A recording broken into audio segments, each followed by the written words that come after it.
There's no doubt about it that by far the most respected trilogy out of the entire Star Wars franchise is the original trilogy by George Lucas, not just because of its originality, but also because of how those movies, let's not forget the fact, truly reshaped the film industry and how Hollywood makes movies in general.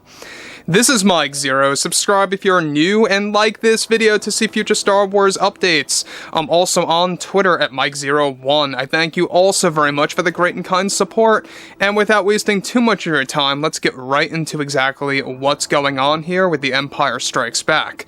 Now, it's easy to say that Empire is probably the best Star Wars film out there. A lot of fans would say this. I would even go as far to say this, even though I favor Return of the Jedi as a movie because it focuses more on the father and the son elements. I still think that The Empire Strikes Back film is probably the best Star Wars movie in pop culture when you look at it in that sense. But looking at everything here related to what Disney and Lucasfilm are about to do, there is a deep plan right now to refilm a big moment in The Empire Strikes Back, and yes, how this is being led by Jon Favreau, Dave Filoni, and yes, even George Lucas at hand here that gave the okay on this. That is actually happening behind closed doors. We're going to be diving into the specifics about exactly what's going on, why it's happening, and exactly how it's going to be executed. Let's dive into this. Now, what's interesting about the overall approach to refilm a special moment in Empire is that with both Disney and Lucasfilm getting ready to announce new movies and shows at this year's D23 event, one of the big developments right now is Lucasfilm's plan to refilm the Empire Strikes Back scene that is going to create a massive retcon to the original trilogy films. Now, this is also going to serve as a twist for the upcoming Star Wars lore. The plan right now by Dave Filoni, Jon Favreau, and yes, even George, along with Timothy Zahn, is to fully recreate the ending of Empire Strikes Back, in which Luke Skywalker loses his hand against his father, Darth Vader, that's going to tumble down the deep chasm on Bespin. The ultimate goal is to create a big twist for fans of how Luke Skywalker's lightsaber was recovered and what really happened to his severed hand that is going to be used for experiments. This is Dave Filoni's plan to be told in his upcoming Star Wars movie that is going to be told through a new Dark Jedi character. George Lucas and Timothy Zahn are said to have given the okay on Thrawn's plan by Dave Filoni, and that the recreation of Luke and Vader's battle will be a mixture of archived footage along with newly shot footage to modernize the fight that is going to enhance Luke Skywalker's injury of losing his hand. Now, before I get to the next big piece of this development, let me just say one thing, is that this is diving right into the Thrawn trilogy story. For those of you that have never read the Timothy Zahn Thrawn trilogy books from the 90s, you should know that in those books, without spoiling too much, we do learn a lot about what happened to Luke Skywalker's hand, and as it turns out, they used his hand for experiments on cloning. Now, there is a big retcon that is about to happen in The Empire Strikes Back for the recreation of this particular scene between both Vader and Luke. And if you guys did not know, I don't know if you guys knew much about this, but J.J. Abrams almost did just this in The Force Awakens to recreate the Vader and Luke Skywalker duel for a vision that Rey was going to see. In fact, in that vision in Episode 7, when she enters the Bespin hallway, we were supposed to originally see a new actor playing Luke Skywalker as seen through the rear view of him fighting his father and eventually losing his hand and screaming out no. Instead, you only hear Luke screaming no in the final cut of The Force Awakens. So moving to the next thing here is that the character in question to have captured Luke's severed hand is said to be a character that will show up in the Ahsoka Tano series. However, it's unclear if for Season 1 or 2 of Ahsoka at this time.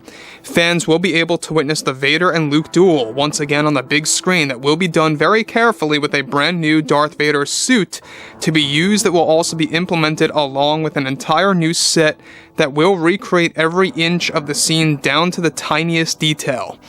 Dave and John are aware that they may get backlash from this if they don't do it right, which is why they will take their greatest time on this for the next couple of years, along with George.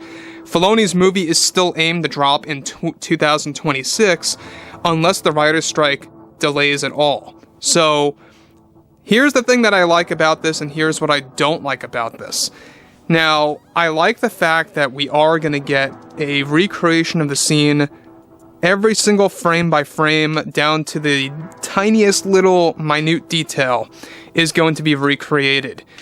The only thing that I don't like about this is it may stir things up within the Star Wars community. It may lead a lot of fans to think that they are going to kind of water down the original trilogy in some kind of way. I don't believe that's Dave and John's intention here at all. I believe it's coming out of their heart. It's coming out of their best intentions. And basically, given that this Heir to the Empire movie, or whatever you want to call it, that's the code name, by the way, not the official title. Dave Filoni's movie is going to be a recreation of the Thrawn trilogy books, and in those books, you do learn about exactly what happened to Luke's hand. So they want to recreate the scene that's going to eventually transition into us actually seeing Luke losing his hand in a new way, in a more vivid, in detailed way. That's going to look very realistic, by the way. You're going to see it fall down that deep chasm on Bespin, eventually falling into the hands of a new mysterious character that then gives it to this new Dark Jedi that's going to appear in Ahsoka Season 1 or 2. It makes you wonder.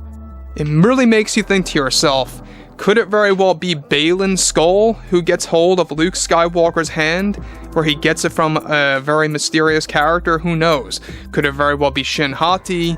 Could it be a brand new Dark Jedi that we're currently not aware about just yet? Absolutely. So look, Dave Filoni's movie, it's all about creating an era and having it root back to the originals.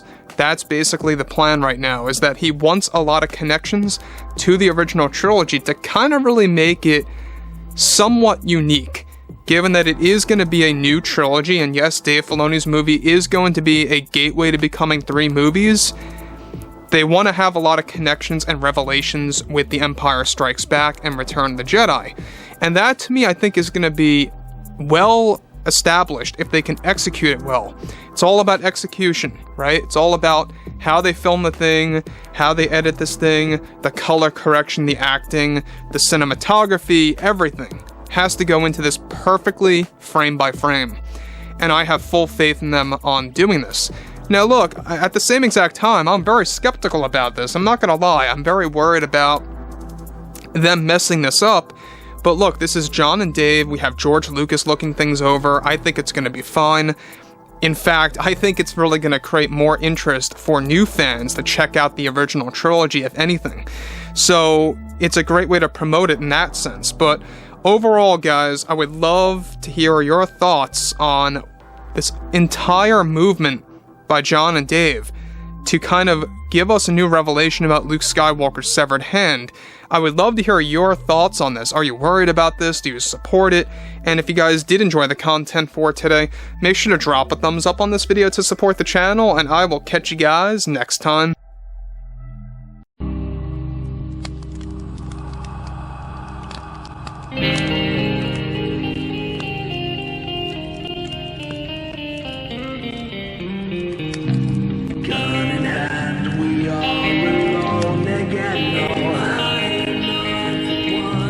Night to moon, we hear them moans again.